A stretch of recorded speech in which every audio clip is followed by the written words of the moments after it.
Geeta master साहब बजावत है। बनवा कर धनिया, बनवा कर धनिया, धनिया दगा मोह दे गई। बनवा कर धनिया,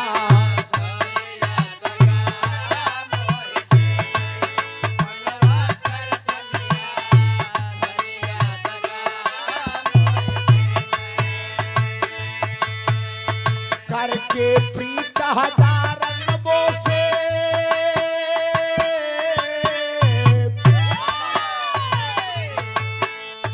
करके प्रीत हजारन वो से हमको धोखा दे गई रे। बनवा कर धनिया, धनिया दगा मोह दे गई। बनवा कर धनिया,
मंगा मंगा कुल गहना गुड़िया,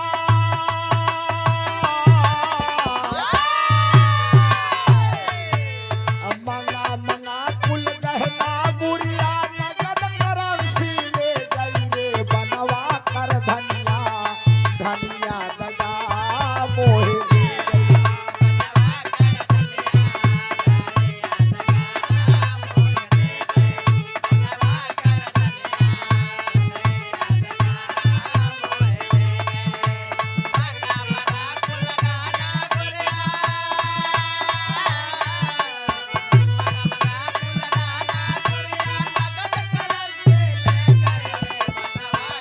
अरे दियो बहादुर दियो, क्या बात है, बार प्रयागराज इलाहाबाद।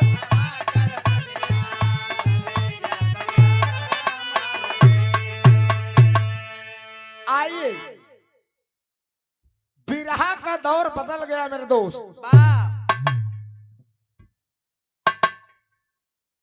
अगर बिरहा जो हमारे बुजुर्गों की धरोहर रही है, भाई साहब आज के कवि इतना पढ़ा लिखा है, पीएचडी होल्डर है, BSc MSc BCom MCom master साहब, तमाम पोस्ट उनके पास बा, गवैया के भी पास पोस्ट बा। लेकिन जो गीत भुल्लूर दादा लिख कर इस दुनिया से चले गए, आज का पीएचडी किया हुआ कभी वो गीत नहीं लिख सकता। सूर सूर तुलसी शशि उदगम केशवदास, सूर सूर तुलसी शशि उदगम केशवदास, अब के कवि खगोध सब चाहता करें प्रकाश। है मेरे मित्र लाल जी लहरी गुरु से मैं 7 दंगल में गया हूं कार्यक्रम, जनाब हाफिज चंचल साहब से कई कार्यक्रम किया हूं। जो शायरी जो पुरानी गीतें उन लोगों के साथ हो जाती थी, पब्लिक इतना जम कर बिरहा सुनती थी। आज बिरहा का दौर होठलाली से रोटी बोर के हरनवई धई धई दावत बा, यही गावत है धई कि हिम कहें अरे यार बड़ा मस्त लगा भाई साहब।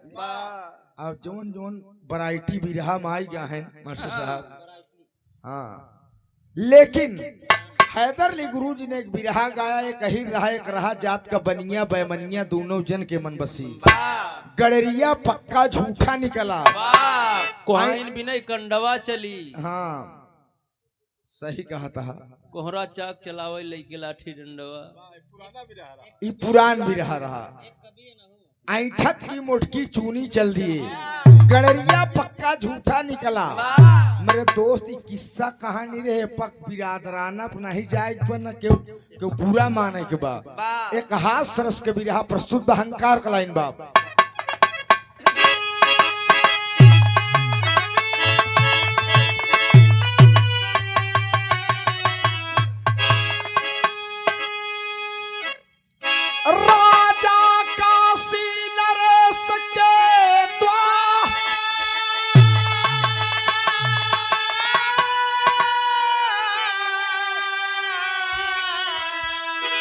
अरे सुखानी एक पीपर की डार,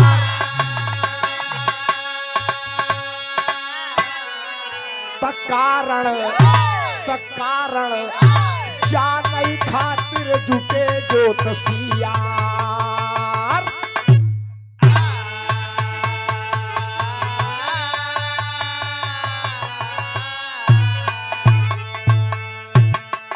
मजा तो मिलबई करी, लेकिन कितना बढ़िया बात कभी लिखे हैं, गौर करें।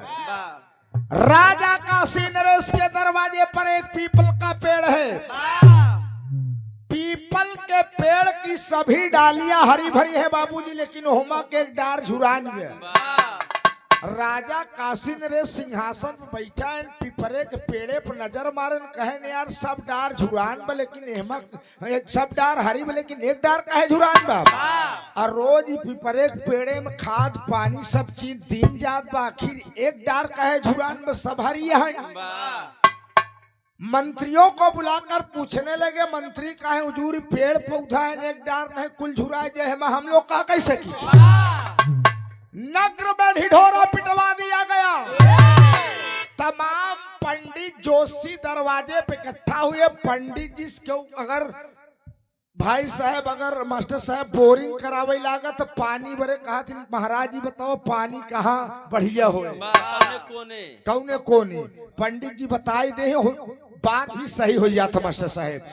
लेकिन बिरहा सुने वाले पंचों पंडित जोशियों ने आपस में विचार किया कि कौनो पतिव्रता मेहरारू अगर एक लोटा जल छोड़ दे, आबिद भाई एक मर्द के मेहरारू पतिव्रता मेहरारू अगर एक लोटा जल छोड़ दे, जवन डार झुरान है हरियर हो जाए। राजा कहने यार इतनी बड़ी काशी नगरी है, कौनो मेहरारू पतिव्रता हो भाई के रे। कसम भगवान से पूरे रात दरबार में हम कसम खाए कहते जेकर मेहरारू पतिव्रता हो, अगर एक लोटा जल पीपरे पेड़ में छोड़ दे डाली हरी हो जाए, कसम से ओका हम अपन आधा राजपाट। राजा काशी नरेश किया एक पंडित जी नौकरी करते रहे, उन सोचे नहीं यार छुट्टी लेके चली, क्या जान पंडिताइन पतिव्रता हो मार दे तीर, क्या जान हमार लहान बैठी जाए। मेरे दोस्त भिया तो भुल्लुर दादा वाली टेरी लगत मास्टर।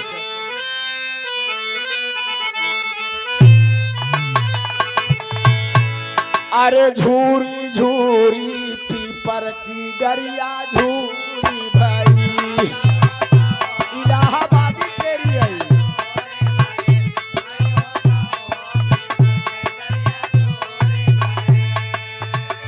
पंडित राजा के घर, पंडित राजा के घर, पंडित राजा के घर, अब पंडित राजा के घर करत रहे नौकरिया पीपर की डरिया झूरी भाई।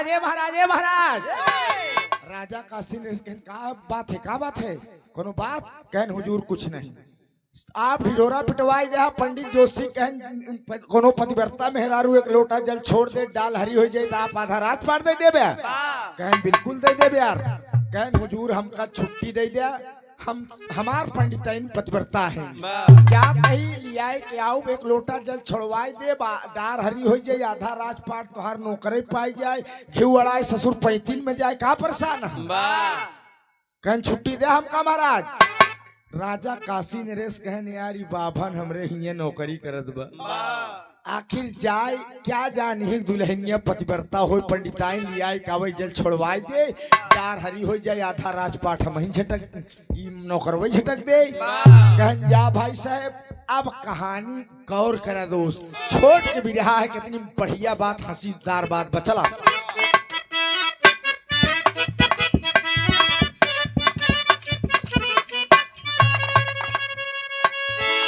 काशी राजा का नौकर कठोर हाले न सुना पंडित यार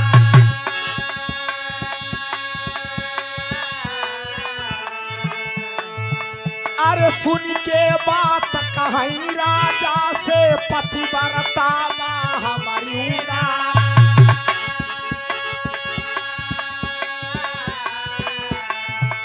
अरे छुट्टी लई के चले है तुरंत आधी डगर की है न जब पा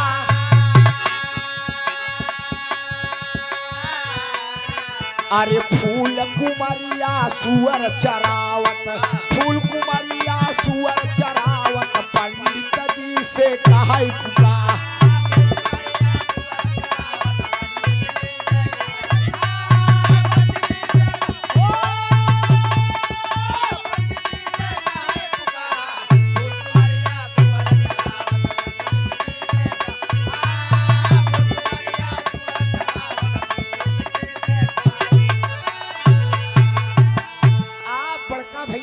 कमेटी के अध्यक्ष महोदय आप प्रमोद यादव जी के आप छोटे भाई संदीप यादव जी इस सादर 100 रुपया माई भगवती कल्याण करें जौने दे देता भाई साहब टानिक काम करत बकरी लड़वैया ही प्रधानी ओका सही बताई अब ये सब ले जाता है वहीं लगाओ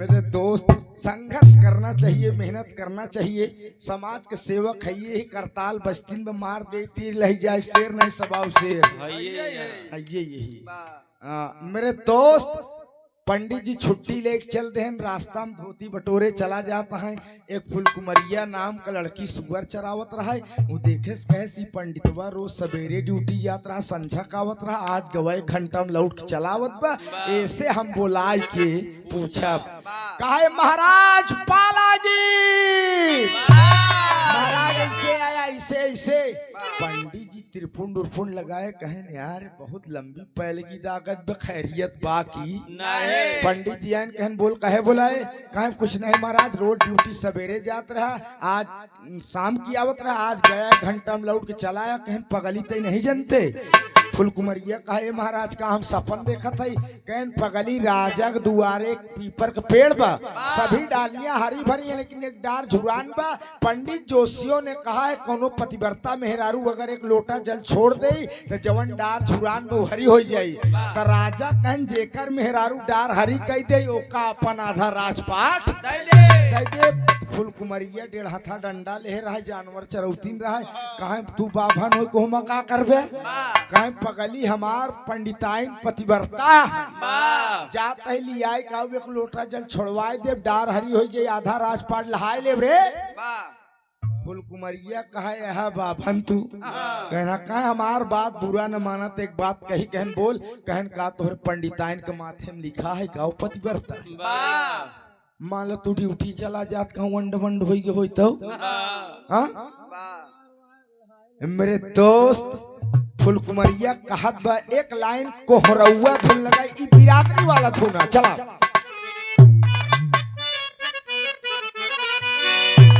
पहले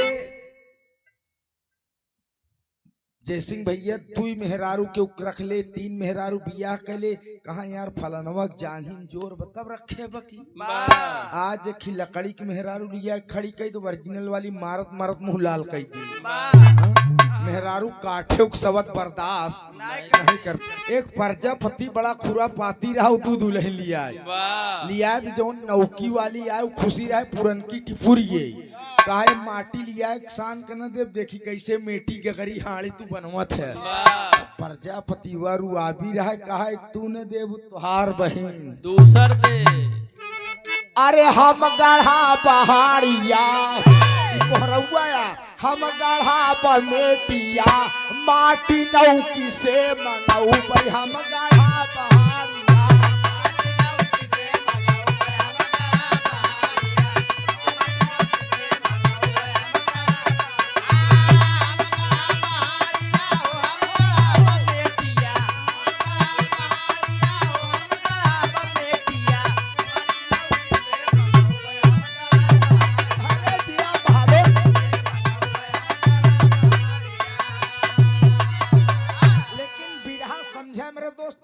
सुन ले पैसा सूल है।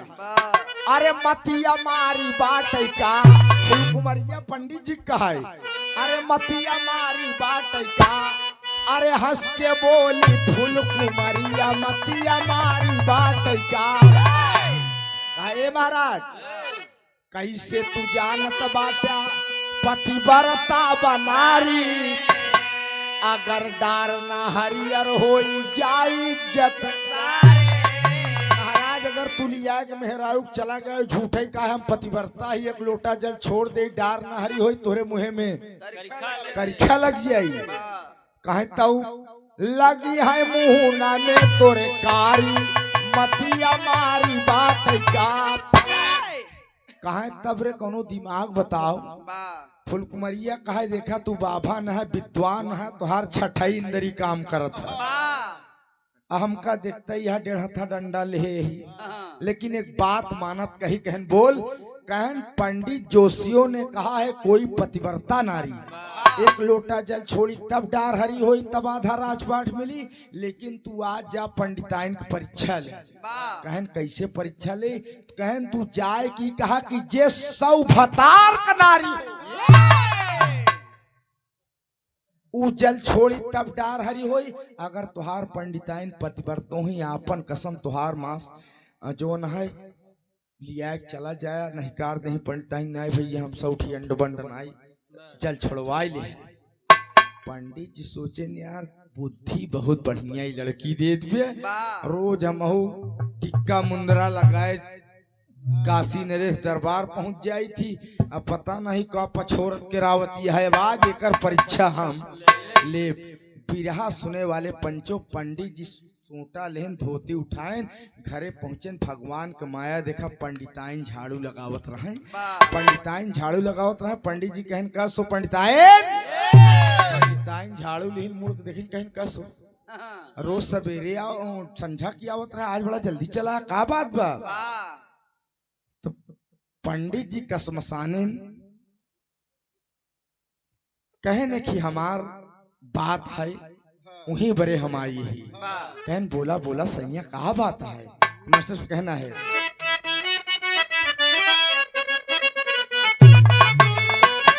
अरे कहीं तब नारी से महाराज अरे मुफ्त में मिलता आधी रात। अरे लेकिन सौभतार के जे हो गुजरिया। काहे पंडिताइन हम समझ नहीं पाए। कहा राजा काशी नरेश के दुआरे पीपरे पेड़ बस सब डाली हरी भरी यहाँ एक ठी सूखी बा। पंडित जोशियों ने कहा है प्रश्नवाचक चिन्ह लगत बा। सोचन फुलकुमरिया वाली बात कही कि राजा वाली कही कहे ना आज इनकर परीक्षा हम कहन जे सौभतार कनारी हो अगर जल छोड़ दे डाली हरी हो जाए तो राजा का आधा राजपाट। अरे बाप रे बाप इतना सुनत पंडिताइन झाड़ू फेंक के उछर गए कहीं अरे बाप रे लैली नाधा राजपाट हे दीनानाथ हे माई भगवती होती है पहलवान साहब दादा, आज हमार तू सुन ले हमार गरीबी दूर हो गई। तब तो पंडित जी गोड़े के नीचे जमीन सरक गई, ससुर दाल में काला है, मामला गड़बड़ बा। पंडिताइन खुशी में नाचे लगी, एक लाइन उस्ताद के धुन लागत बा।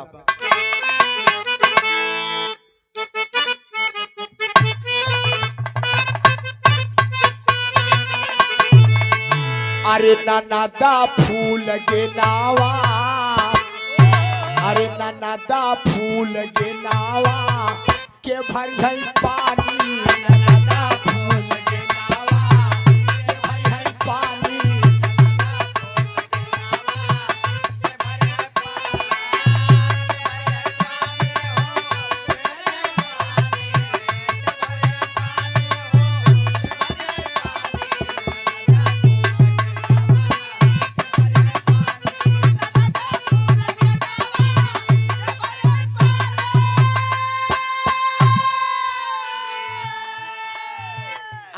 खुदुन सौदागर व्यापारी भैया, हमारे घरे से पुरान रिश्ता बा आपके। अब भयकरा हमारे धंधा संभारे हैं, अब बढ़िया डेरी ओरी बनाए हैं, सादा 100 रुपया। बहुत बहुत प्रणाम भाई, प्यार दुलार ऐसे बरकरार रखा, दोस्त और जिंदगी में कुछ बा नहीं। बतावई नारी दुल्हा से महाराज, माई भगवती सुन ली न, पंडित जी पसीना पसीना होता है, ससुर ना सो चाहता। अब बतावई नारी दुल्हा से काहे मुस्काए, बतावई नारी दुल्हा से।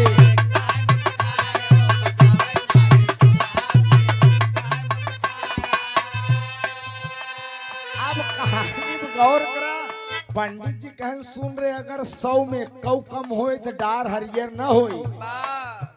पंडिताइन कहीं घबरा जिन, सब हमका खियाल है। पंडित जी कहीं सब तो का खियाल है, कहीं हाँ कहीं गिनाव का लिखते। कौन कौन सारे रहन बताओ। कहीं सुना मेरे दोस्त, हंसा जरूर लेकिन कहानी कितनी गंभीरता में है, गौर करे।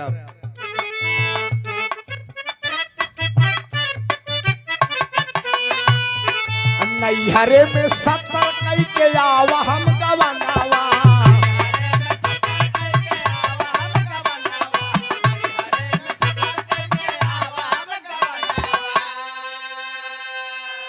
कहें करे 70 अब 30 ठीक है, कहें और सुनबे तो ससुरे में 28 की माना कहनावा।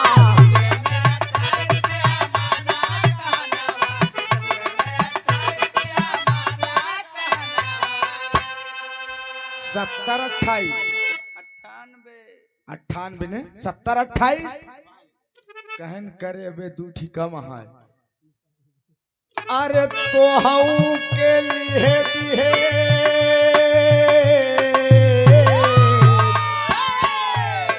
तो हूँ के लिए दिहे 99 गिनाई, बतावई नारी दुल्हा से काहे मुस्काई हो, बतावई नारी।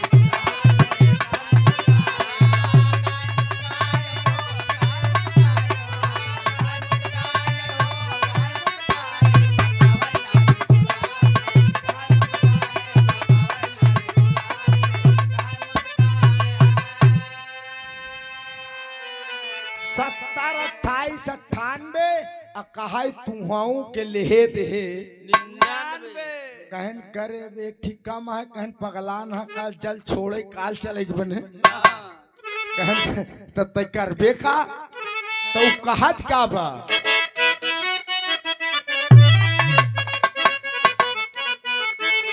अरे फिकर सब करा प्राणपति दूरी, 99 संख्या पूरी। अरे एक लहाई ले बई जो हरिया हरिया, कहा एक ठीक लहाई ले बई जो हरिया हरिया, पीपर की डरिया। अरे बाप रे बाप, पंडित के पैर तरे जमीन सरक गई, ठाठे मुंगरा खोसा रहा, निकारन मुंगरा कहें तोरी में